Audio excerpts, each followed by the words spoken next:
হযরত আলী ঐক্য বুঝে নাই। ১৫০০ বছর পরে এই শিকি আদলি পাশিকার মৌলবী সাহেবরা ঐক্য বুঝে গেছে।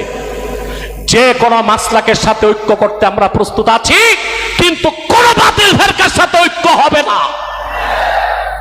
আহলে কোরআন দাবিদার মাসলাক নয়, এটা ফেরকা।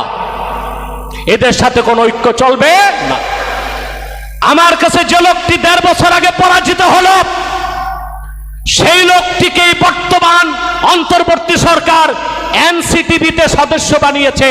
পাঠ্যপুস্তক সংশোধন করার যে কমিটি, সেখানে তার নাম এসেছে। এরপরে তাও কি ইসলাম ধর্ম বই সংশোধনের দায়িত্ব দিছে তাকে। যার ঈমান না, ইসলাম চিনে না, তারে দিছে দায়িত্ব ইসলাম ধর্ম বই সংশোধন করার। আপনারা পান নাই এগুলো? এটা কি উচিত হয়েছে? এটা কি বৈষম্য হয়েছে না বৈষম্য বিরোধী কাজ হয়েছে?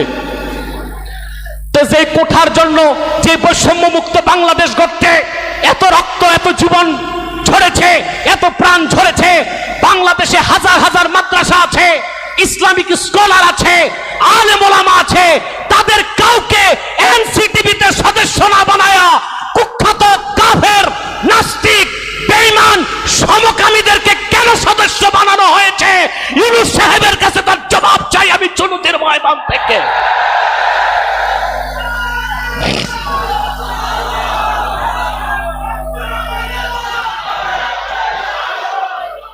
শুধু ইসলাম ধর্ম বই নয়, প্রাইমারি থেকে বিশ্ববিদ্যালয় পর্যন্ত কি বিজ্ঞান, কি সাহিত্য, কি ভূগোল, কি অর্থনীতি, কি রাষ্ট্রনীতি, কি বিজ্ঞান, কোন বইতে কোরআন সুন্নাহ বিরোধী কিছু থাকতে পারবে না। তার পরিমার্জন সংশোধনের জন্য শিক্ষা কমিশন নতুন করে গঠন করতে হবে।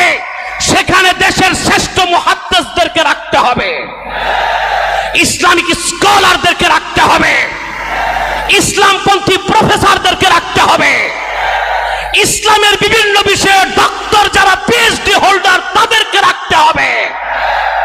বিগত 15 বছরে ফ্যাসিবাদী হাসিনা বিবর্তনবাদ ঢুকিয়েছে পাঠ্য বইতে, ট্রান্সজেন্ডারের বিষয় ঢুকিয়েছে, সমকামিতার বিষয় ঢুকিয়েছে, নাচ গান বেহায়াপনা ঢুকিয়েছে। আপনারা যদি পূর্বে যারা অপকর্ম করেছে সেই রকম অপকর্ম শিক্ষা কর্মসূচিতে নতুন করে সংযোজন করেন, জাতিটা মেনে নিবে না। আপনারা কি বলেন? মেনে নিবেন? মেনে নিবেন? সম্মানিত সুধী।